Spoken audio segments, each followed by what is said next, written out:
Uma interessante metáfora empregada no budismo tibetano para descrever o funcionamento do ego é a dos três senhores do materialismo: o senhor da forma, o senhor da fala e o senhor da mente.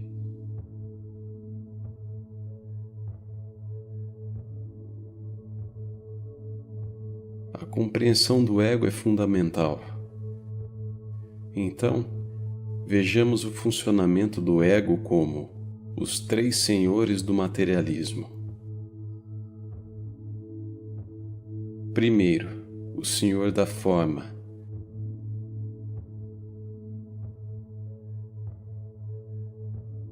Refere-se à perseguição neurótica do conforto físico, da segurança e do prazer. Observe como nossa sociedade altamente organizada e tecnológica reflete isso.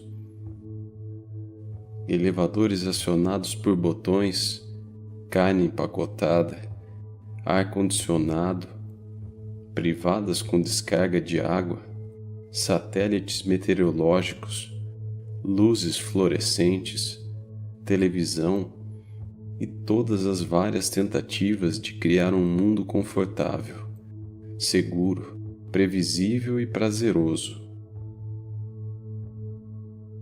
O ego procura segurança e entretenimento, evitando toda e qualquer irritação.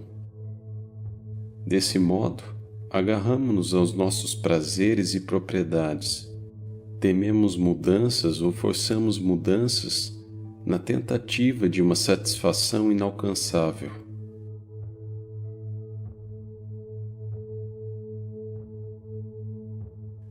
Segundo, o senhor da fala.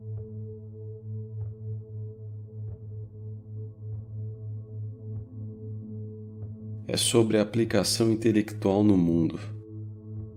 Refere-se ao uso de conceitos como filtros que nos resguardam de uma percepção direta do que é. Por exemplo, adotamos grupos como meios para manipular e compreender fenômenos, como as ideologias, os sistemas de ideias que racionalizam, justificam e santificam nossas vidas. Nacionalismo, comunismo, existencialismo, cristianismo, budismo e tantos outros. Todos nos proporcionam identidades, regras de ação e interpretações de como e por que as coisas acontecem como acontecem. Nosso desejo é não deixar espaço para dúvidas ameaçadoras, para incerteza ou qualquer confusão.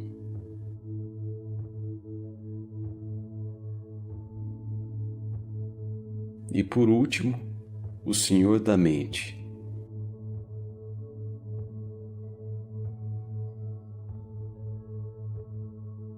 Refere-se ao esforço da consciência em conservar a percepção de si mesma, conservar a ideia que temos de nós mesmos, de nos agarrar ao senso de eu. O senhor da mente detém o maior poder para subverter a espiritualidade, mas os outros dois senhores também podem reger nossa prática espiritual. Com o senhor da forma como só posso começar a trabalhar em mim e a praticar quando alcançar um determinado emprego ou determinado companheiro amoroso. Com o senhor da fala, como uma excessiva racionalização religiosa ou ideológica, como restrições neuróticas ou uma obrigatoriedade comportamental, o que também exige a manutenção do ego. Se examinarmos nossos atos, quase todos concordaremos, provavelmente, que somos governados por um ou mais dos três senhores. Mas poderíamos perguntar: e daí? Isto é simplesmente uma descrição da condição humana. Que outra coisa podemos fazer?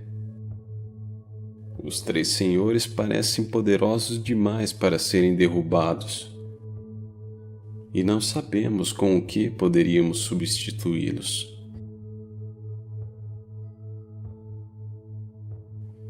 Perturbado por essas indagações, Buda examinou o processo pelo qual os três senhores governam, investigou por que nossas mentes os seguem e se não havia outro caminho.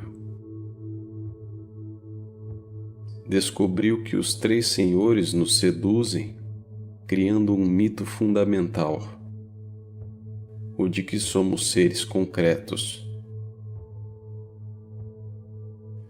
O ego, o eu, parece estável, firme, contínuo e real.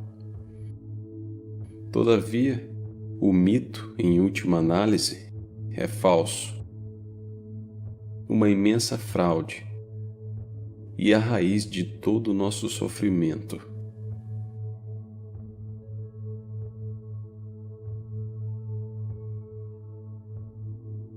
Então, como superar o ego?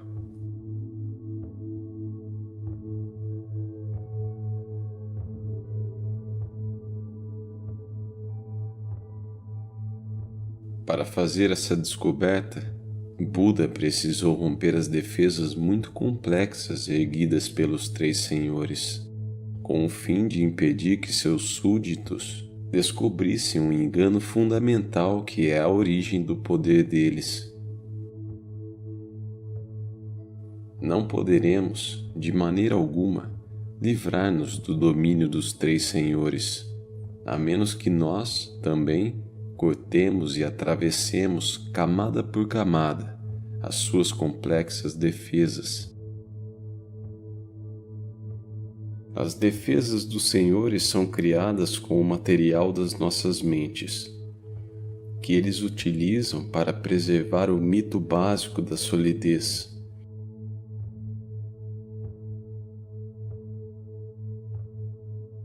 A fim de enxergar por nós mesmos como este processo funciona, precisamos examinar nossa própria experiência. Mas como, podemos perguntar, haveremos de conduzir este exame? Que método ou instrumento vamos usar? O método descoberto pelo Buda foi a meditação. Ele verificou que lutar para encontrar respostas não surtia efeito. Só quando havia brechas na sua luta é que lhe acudiam discernimentos. Então, começou a dar-se conta de que existia dentro de si uma qualidade desperta que só se manifestava na ausência de luta. Por isso, a prática da meditação implica em simplesmente deixar ser.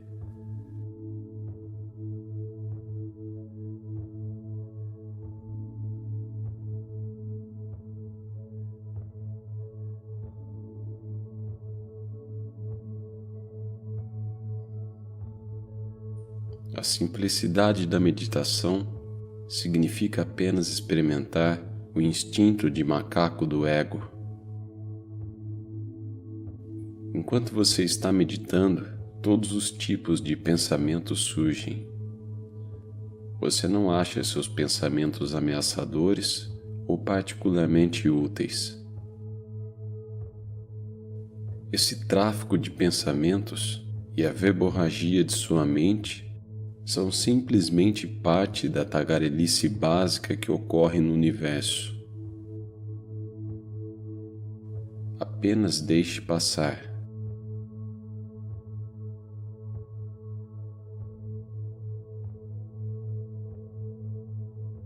Tenha uma atitude amigável em relação aos seus pensamentos. Quando você se relaciona com os pensamentos de maneira obsessiva, na verdade você está os alimentando, porque os pensamentos precisam de sua atenção para sobreviver.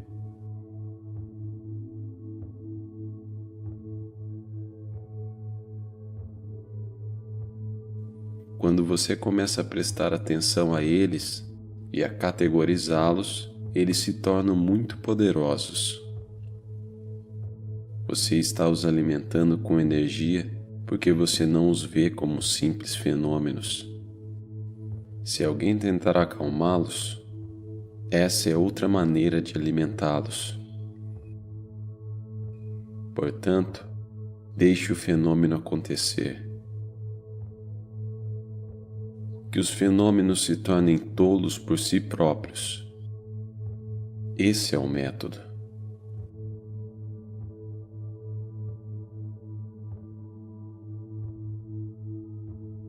A prática da meditação traz nossas neuroses à superfície em vez de escondê-las no fundo de nossas mentes. Isso nos permite nos relacionar com nossas vidas como algo viável. Quaisquer aspectos ocultos de sua personalidade são revelados pela simples razão de que pela primeira vez você está se permitindo ver seu estado de espírito como ele é.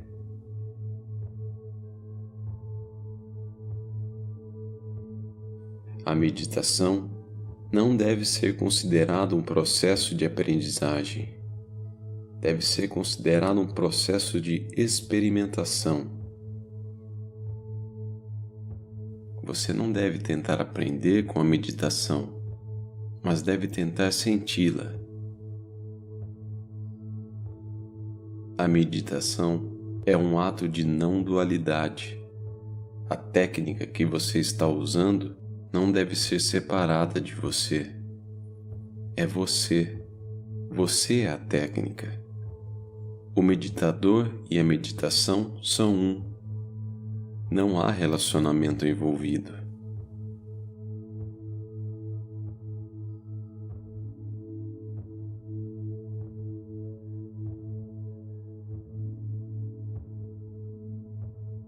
Bem e mal, felizes e tristes, todos os pensamentos desaparecem no vazio como a marca de um pássaro no céu.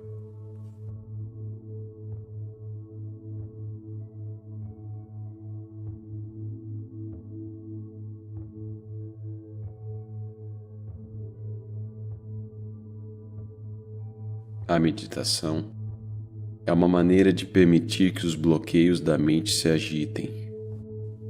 Se tentarmos nos concentrar em nossa neurose como uma prática, isso é uma fuga.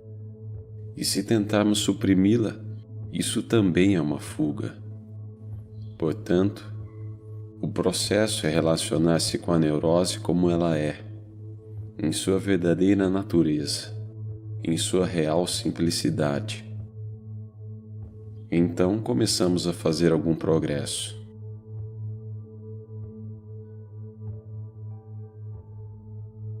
À medida que esse processo de relacionamento com nossos travamentos se desenvolve, em algum ponto, finalmente, começamos a confiar em nós mesmos. Começamos a desenvolver algum tipo de fé e confiança de que o que temos e somos, afinal, não é tão ruim assim. É viável, utilizável. A meditação é uma forma de agitar as neuroses da mente e usá-las como parte de nossa prática.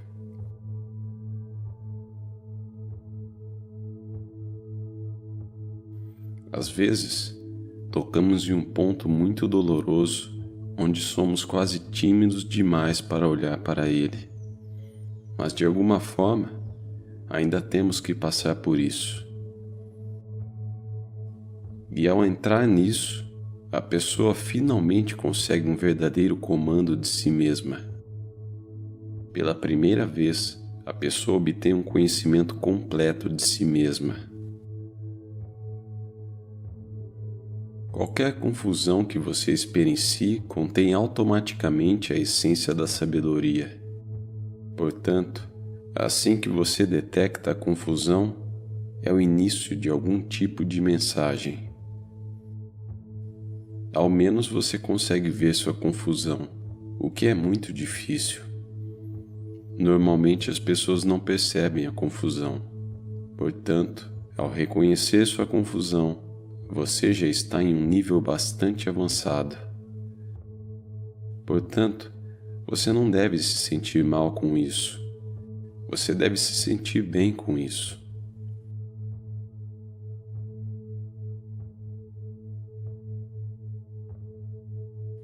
No processo de queimar essas confusões, descobrimos a iluminação.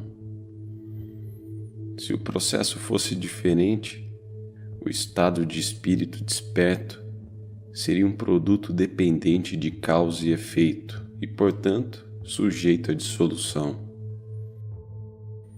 Tudo o que é criado deve, mais cedo ou mais tarde, morrer. Se a iluminação fosse criada dessa forma, sempre haveria a possibilidade do ego se reafirmar, causando um retorno ao estado de confusão. A iluminação é permanente porque não a produzimos, nós apenas a descobrimos.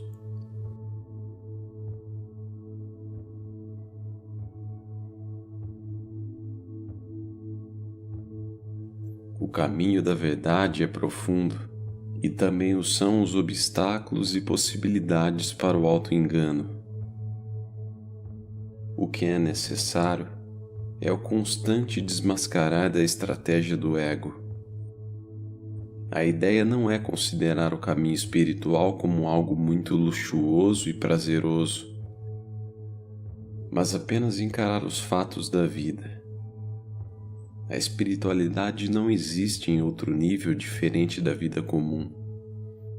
A meditação não é uma questão de tentar alcançar o êxtase, felicidade espiritual ou tranquilidade, nem é tentar se tornar uma pessoa melhor.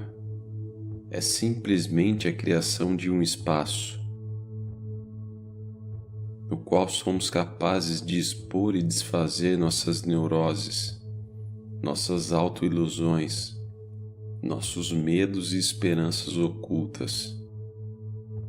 Oferecemos espaço por meio da simples disciplina de não fazer nada.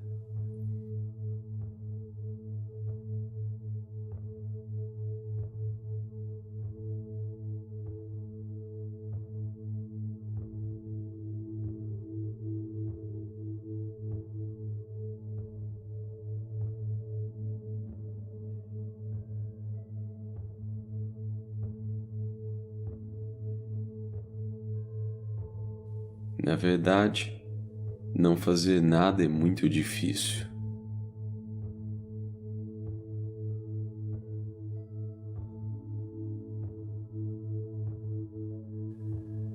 Ao se sentar e ficar quieto, os senhores irão constantemente tentar ativar seus pensamentos, tentando criar uma constante sobreposição, para que nada mais se possa ver além deles.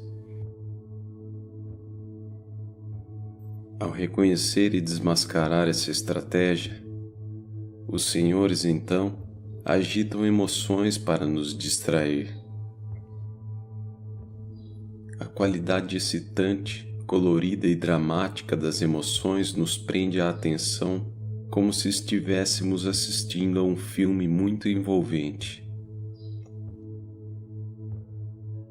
Não incentive nem reprima qualquer estímulo, mas apenas observe tudo com clareza.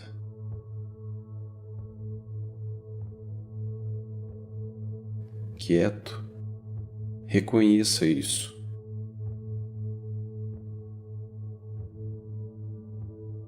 Não mais permitimos meios para se entreter ou se distrair. Na ausência de pensamentos e emoções, os senhores introduzem uma arma ainda mais poderosa: os conceitos.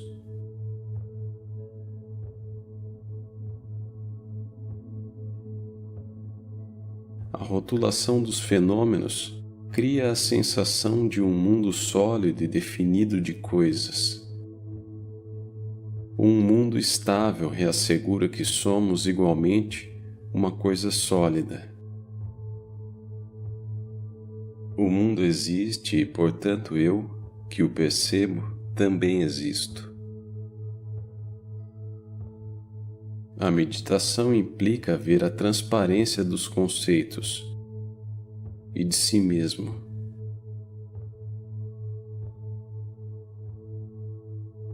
Os senhores ainda têm outros mecanismos de defesa, mas seria complicado discuti-los no presente contexto.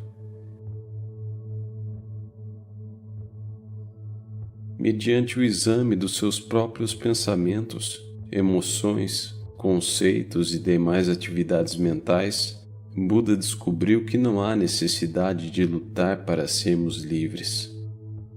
A ausência de luta em si mesma é a liberdade.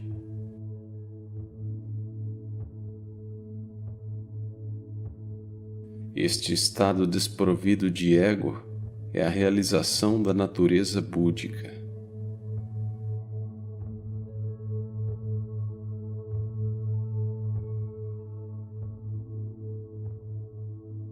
O processo de transformar o material da mente para que deixe de ser expressão da ambição do ego e passe a ser, por meio da prática da meditação, expressão da sanidade básica e da iluminação. Eis o que poderíamos chamar de verdadeiro caminho espiritual.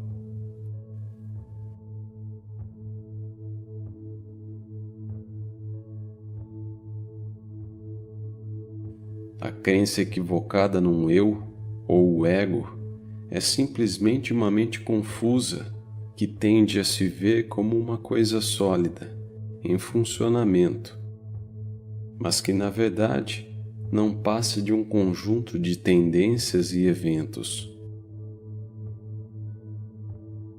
Fundamentalmente, só existe o espaço aberto, o solo básico, o que realmente somos.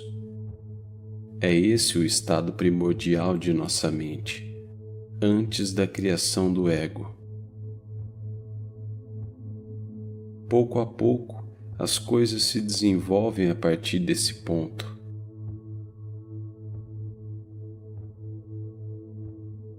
A intensidade dessa inteligência primordial nos provoca o tempo todo. Havendo abertura, liberdade, espaço e o que já temos agora, podemos entender tudo isso.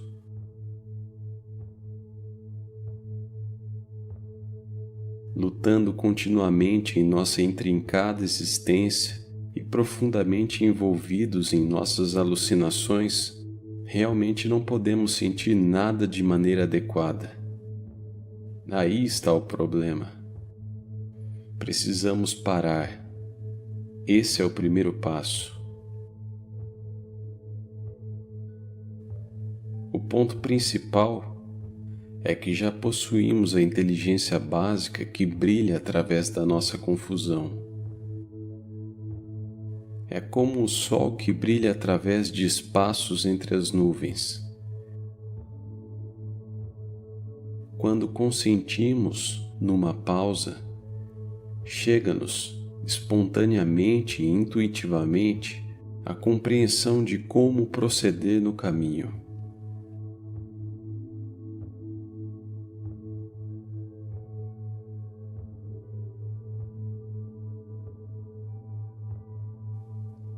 O indivíduo deve encontrar seu próprio caminho, e é possível fazê-lo. É o mesmo para um cachorro que nunca nadou. Se ele for repentinamente jogado na água, ele pode nadar. Da mesma forma, temos uma espécie de instinto espiritual em nós.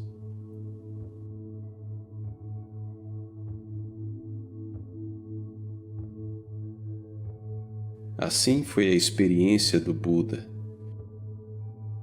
Depois de haver estudado inúmeras disciplinas yoga sob a orientação de muitos mestres, compreendeu que não poderia alcançar um estado completamente desperto com a simples aplicação dessas técnicas.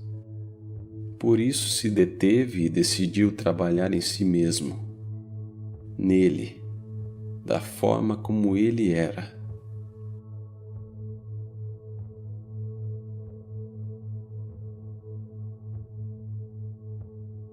É imprescindível reconhecer esse o instinto básico, essa força interna que vem lhe forçando ao teu próprio caminho.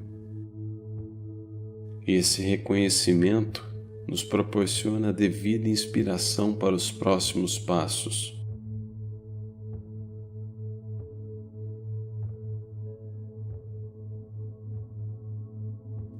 Se estivermos dispostos a nos abrir, então encontraremos nosso caminho diretamente. Isso é apenas uma questão de abertura, e não é necessário ter uma clara definição sobre tudo.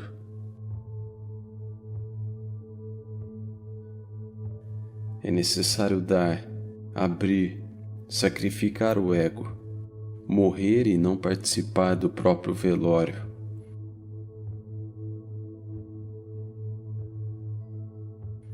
Desistindo, perdemos nosso controle sobre o mundo da ilusão, do prazer e até da bondade. Esse abandono é extremamente difícil e pode ser muito doloroso, como uma operação sem anestésicos. A prática da postura sentada nem sempre será suave, prazerosa, confortável e agradável. Também será muito dolorosa. Você pode pensar que está se afogando, mas precisa se afogar mais. Não tem outro jeito.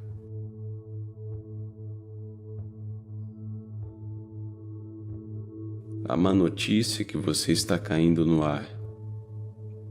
Sem nada a que se agarrar,